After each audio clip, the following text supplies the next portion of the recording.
প্রিয় বন্ধুরা, নতুন একটা ভিডিও তোমাদের মাঝে নিয়ে আসলাম। এই যে একটা পার্ক, কফি হাউস বলো আর পার্ক বলো, যাই বলো, মোটামুটি ভাবে সাজিয়েছিল, মোটামুটি ব্যবসায় করেছিল। কিন্তু হঠাৎ বন্যার তাণ্ডবে সবকিছু এলোমেলো হয়ে গেছে তাদের।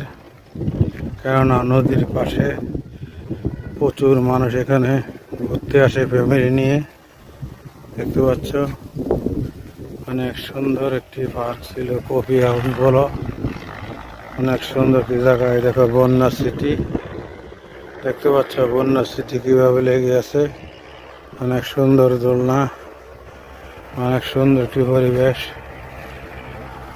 নদীর পাশে, অনেক সুন্দর। দেখছো তারা কি সুন্দর একটা গেট করছে, বিয়ের গেটের মতন।